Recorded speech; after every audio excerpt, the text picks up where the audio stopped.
यो गाइज आज चाहिँ म नयाँ भ्लग सुरु गरेको। म चाहिँ अब क्लास जान आँटेको अनि बिहान चाहिँ आज अलिक ढिला उठेछु क्या। त्यही भएर अनि मैले खाजा केही नखाइकन हिँडेको। हाम्रो चाहिँ बिहान 7 बजीबाट क्लास सुरु हुन्छ भने चाहिँ हामीले बिहान चाहिँ खाना पाउन्न। अनि त्यो भनेको चाहिँ हामीले चाहिँ खाजा चाहिँ खाएर जानुपर्छ। अनि त्यही क्लासको टाइममा चाहिँ हामीलाई खाना खाने ब्रेक दिन्छ। अब त्यो खाना खाने ब्रेकमा चाहिँ हामीले अब खाना खाने खाजा खाने के गर्ने गरेँ। अनि त्यसपछि अनि त्यही हो, आज अलिक ढिला भयो। के भन्ने जाडोले गरेर हो कि सबै। बिहान यस्तो जाडो पनि माइनसमा टेम्परेचर छ क्या। अनि त्यही भएर अनि केही थाहै हुन्न क्या के कस्तो भइरहेको बाहिर कस्तो छ। अहिले यहाँ 7:15 भइसक्यो तर पनि यहाँ राति नै छ कि बत्तीहरूले गरेर मात्र उज्यालो देखियो। नत्र अरू पुरै राति छ अनि टेम्परेचर पनि माइनसमा। अरू के भन्ने केही जान्न बुझ्न मन लाग्यो भने जर्मनको बारेमा यसो कमेन्टतिर लेख्यो हुन्छ। यो गाइज फेरि म आएँ। अब म यता जर्मन आएको चाहिँ 1 महिना भयो तर कसम भने यस्तो सुरुको 2 हप्ता नि मलाई यस्तो गाह्रो भएको थियो। अहिले चाहिँ म त्यस्तो केही गाह्रो भन्दिनँ तर अब बिस्तारै बानी बसेर होला। त्यस्तो गाह्रो त छैन। अब के भन्ने यहाँतिर मान्छेहरूलाई केहीको वास्तै हुन्न क्या। कसले के गरिरह गयो हल्का हेलो भन्यो हेलो भन्छ यही हो क्या। त नेपालतिर हुन्छ त अब हल्का केही कुरा गर्न थाल्यो पुरै तेरो मामाको छोराको छोरीको हुन्छ त।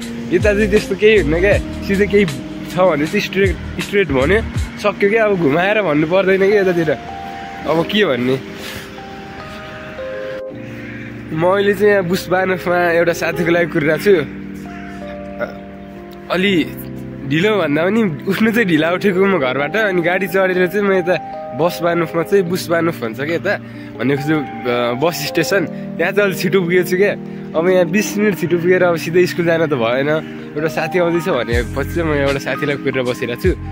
अनि घरमा केही खाजा खाएको थिएन नि त। यहाँ आएर अनि बेकरीमा मैले एउटा चक्लेट क्रोसा खाएँ। अब फेरि स्कुल जान्छु त्यहीँको क्यान्टिनतिर केही खान्छु।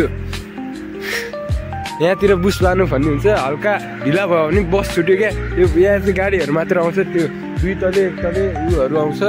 अनि त्यो यस उतापट्टि चाहिँ छ नि त्यो ट्रेन स्टेसन छ क्या। अब ट्रेन स्टेसनबाट चाहिँ साथी आउने हो।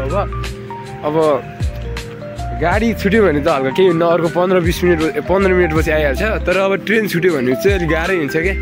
आउनु त आउँछ आधी घन्टा पछि आउँछ। अब त्यो भनेको लास्टै अब जर्मनमा चाहिँ 15 मिनटसम्म त ढिला हुन मिल्छ क्या केही कुरामा। हुन त ढिला त हुनै मिल्दैन तर मान्छेहरूले चाहिँ हल्का केही रिजनहरू दिनु पऱ्यो भने चाहिँ 15 मिनट जति भयो भने चाहिँ मान्छेहरूले यसो कन्सिडर गरिदिन्छ क्या। अब आधी घन्टै ढिला भइदियो यस्तो भयो भने जस्तो अब आज 1 दिन लेटर दिएको छ त्यो बसहरूलाई अथवा कोहीलाई केही काम गरिराख्यो भने अब भोलि वार्निङ पाउँछ क्या। अब त्यसपछि अनि सिधै के विदाउट केही रिजन बिना त्यो फायर गरिदिन्छ क्या। त्यही भएर चाहिँ हामी चाहिँ जे पऱ्यो परोस् तर टाइममा चाहिँ उठ्नु पऱ्यो। टाइममा चाहिँ काममा पुग्नु पऱ्यो। अब सुत्न त्यो मतलब छैन तर टाइममा चाहिँ पुग्नु पऱ्यो कि आफूले काम गर्ने ठाउँ अथवा स्कुलमा। अब हामीले स्कुलमा पनि त्यही हो क्या सेम। गाइज अब मेरो साथीको पनि आउने बेला भयो।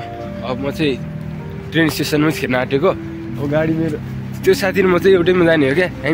नजिकै हो उसको स्कुल र मेरो पनि। तर हामी एउटैमा चाहिँ होइन। स्कुल चाहिँ एउटै हो। मेरो चाहिँ अहिले चाहिँ स्कुल छैन क्या। म चाहिँ कम्पनीमा जानुपर्छ। अनि मेरो कम्पनी चाहिँ त्यो स्कुलको साइडमा त्योहरूसँगै जान्छ। म साथीको पनि ट्रेन आउने बेला भयो। अब हल्का ट्रेन स्टेसन पनि देखाइदिन्छु। ल छिटो जाउँ है त। अलि लगेर ट्रेन आयो है। यहाँ चाहिँ अलिक बिस्तारै आउँछ यो भन्दाखेरि हाम्रो साइडमा होइन अर्को साइडमा भन्दा चाहिँ साथी यसमै होला मलाई। यसमै आखा साथी। म चाहिँ यहाँनिर बसेर लुकेर भिडियो बनाउँछु। त्यसले मलाई चिन्छ कि चिन्दैन हेरौँ है त। ल यसमा त हो यसमै हो। अनि यहाँबाट आउँछ। हामी खासमा ट्रेनको पारिपट्टि जानु चाहिँ यहाँ अन्डरग्राउन्ड हुन्छ क्या।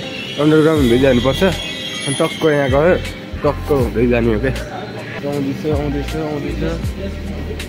मलाई लेखेर गएर खाएँ।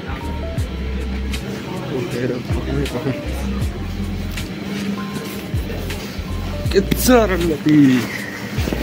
मैले भ्लग बनाउँछु क्या अबबाट यार के गर्नु भयो मैले यस्तो बोल्दा क्या अब यसो मेरो सुरुको च्यानलमा केही भनिदिनु पऱ्यो नि त अब होइन के बनाएको छैन अब आइमी झुकेर गऱ्यो भने हाल्यो भने अब सुरुको दिन मैले यस्तो थिएँ है ट्रेन स्टेसनमा कुरेको थिएँ ट्रेन स्टेसनदेखि आएँ बस लानु पुऱ्यायो भने अनि त्यही हो हल्का केही भनिदिनु पऱ्यो क्या मैले के भन्नु हो र हल्का यहाँ हल्का ढिला आयो नि त ट्रेन अहिले त्यसको बारेमा ट्रेन स्टेसन किन ढिला भयो भने के हुन्छ त्यसको कन्सिक्वेन्सेस केही भएन ट्रेन ढिला नै आएन 1-2 मिनट भनेको कहिले काहीँ ढिला नै हुन्छ साढे नै हुन्छ भगवान् त्यही आएको थियो 3 मिनट ढिला आएको थियो यहाँ 2 मिनट ढिला आयो आई मिन यहाँ पङ्क्चुअलिटीको बारेमा कि आई मिन कति मिनटसम्म ढिला हुँदा चाहिँ मान्छेले कन्सिडर गर्छ के हुन्छ त्यस्तो के त्यो स्कुलतिर हान्ने भन्छ त ढिला त 5 मिनटसम्म ढिला भयो भने कन्सिडर गर्छ त्योभन्दा बढी घट्टा नि गर्दैन मैले त अघि 15 मिनट भन्दै थिएँ क्या साँच्चै हो कि हिजो म 3 मिनट ढिला भएको थिएँ कि क्लासमा 12 गएको थिएँ अनि त्यसै के अरे त 3 मिनट ढिला भएको थिएछ है भनेर सरले त्यो उसो हेर्दा अरे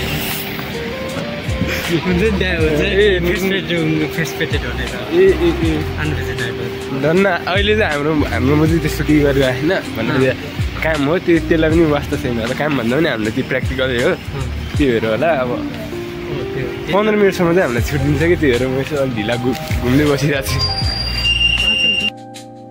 हेलो म चाहिँ आज घर आएँ अब काम पनि ठिकै भयो राम्रै भयो अनि आजलाई चाहिँ यति भयो म यो भिडियो चाहिँ यहीँ बन्द गर्छु केही क्वेसनहरू भयो जर्मनको बारेमा केही जान्न मन लाग्यो अथवा जुनसुकै टपिक सब्जेक्ट जेको बारेमा जान्न मन लाग्यो भने यसो कमेन्टमा भनिदिएपछि चाहिँ म त्यसको बारेमा चाहिँ भिडियो बनाउँछु ल see you in next video bye चाउ चुस